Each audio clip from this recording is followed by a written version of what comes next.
अशोक किस वंश से संबंधित थे? मौर्य वंश, नंद वंश, गुप्त वंश, कुषाण। तो आंसर है इसका, अशोक जो संबंधित थे वो मौर्य वंश से संबंधित थे। पहले का आंसर हो गया ए।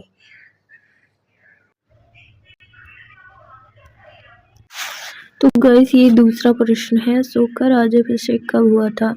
273 ईसा पूर्व, 269 ईसा पूर्व, 271 ईसा पूर्व, 250 ईसा पूर्व।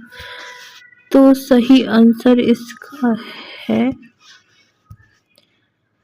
सही आंसर 261 ईसा पूर्व नहीं है, 269 ईसा पूर्व अशोक का राज्याभिषेक हुआ था। ठीक है, 250 ईसा पूर्व भी नहीं एंड 273 ईसा पूर्व ही नहीं। तो गाइस अगर बात करें तो 269 यानी कि 269 ईसा पूर्व अशोक का राज्याभिषेक हुआ था। अशोक की माता का नाम क्या था? तो थर्ड क्वेश्चन है, अशोक की माता का क्या नाम था? तो आइए हम देखते हैं अशोक की माता का नाम।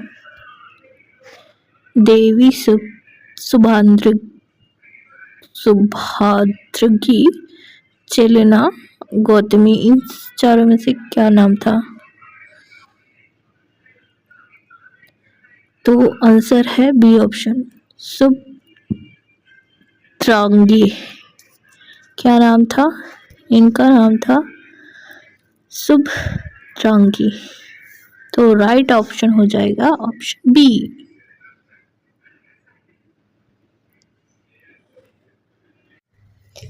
तो प्रश्न 4 है, अशोक ने किस युद्ध के बाद बौद्ध धर्म अपना लिया था?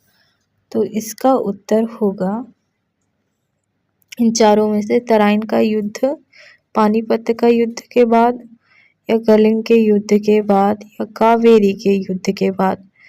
तो आंसर है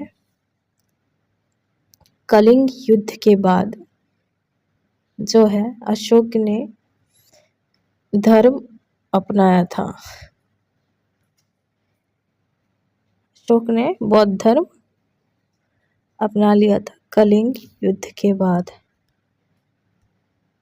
तो right option is C. I hope you will be understand all thing guys properly. Please like, share and support my channel. So let's move on to question number 5. तो प्रश्न 5 ये है, अशोक के शिलालेख किस भाषा में लिखे गए थे?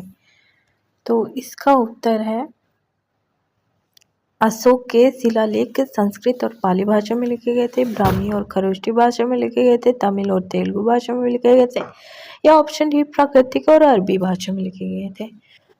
तो इसका आंसर है ब्राह्मी और खरोष्ठी लिपि में लिखे गए थे। Option B is correct. So let's get move on to 6th question. तो प्रश्न 6 है, अशोक का सबसे प्रसिद्ध शिलालेख कहाँ पाया गया है? साहबगढ़ी, सोगरा, प्रयाग, सारनाथ। तो इसका उत्तर, सही उत्तर है साहबगढ़ी। तो इसका सही उत्तर है ऑप्शन ए, साहबाजगढ़ी।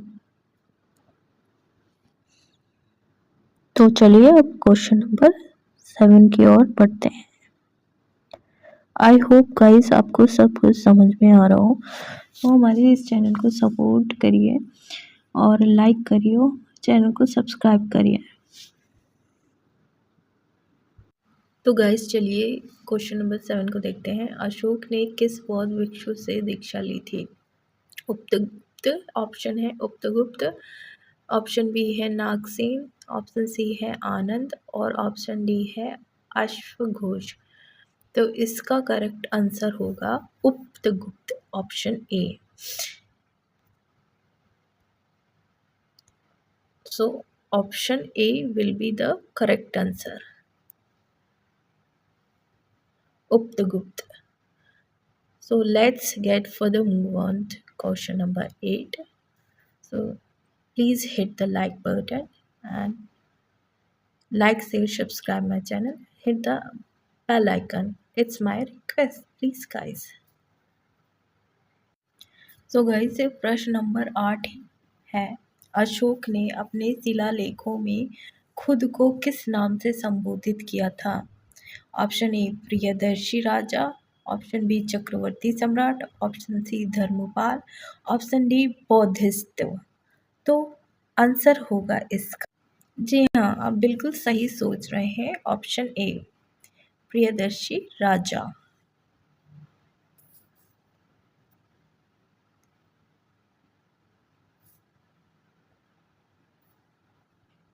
सो गाइस, तो अब चलिए 9वें प्रश्न पे चलते हैं।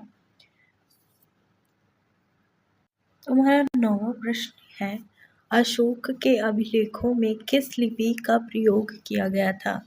Option A Devanagari, option B Brahmi, option C Kharosthi, option D दोनों, बी एंड और सी। तो इसका आंसर रहेगा दोनों, बी एंड सी, यानी कि देवनागरी ब्राह्मी दोनों ही इंक्लूडेड है। तो चलिए अब हम अपने लास्ट प्रश्न पे, अंतिम प्रश्न 10वें पे चलते हैं। इससे पहले मेरी एक छोटी सी रिक्वेस्ट है कि आप हमारे इस चैनल को सब्सक्राइब, लाइक, शेयर करिए। आप थोड़ा सा भी सपोर्ट हमारे मोटिवेशन का कारण बनता है। तो प्रश्न ये है कि अशोक के शासनकाल में किस धर्म का प्रचार प्रसार सबसे अधिक हुआ? ऑप्शन ए हिंदू धर्म, ऑप्शन बी जैन धर्म, ऑप्शन सी बौद्ध धर्म, ऑप्शन डी पारसी धर्म। तो इसका आंसर रहेगा ऑप्शन ए, नहीं, ऑप्शन सी बौद्ध धर्म।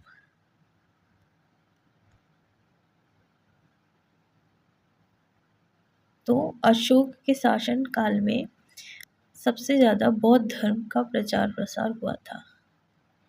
तो आई होप गाइस आपको सब कुछ समझ आ गया। Thanks for watching, thank you.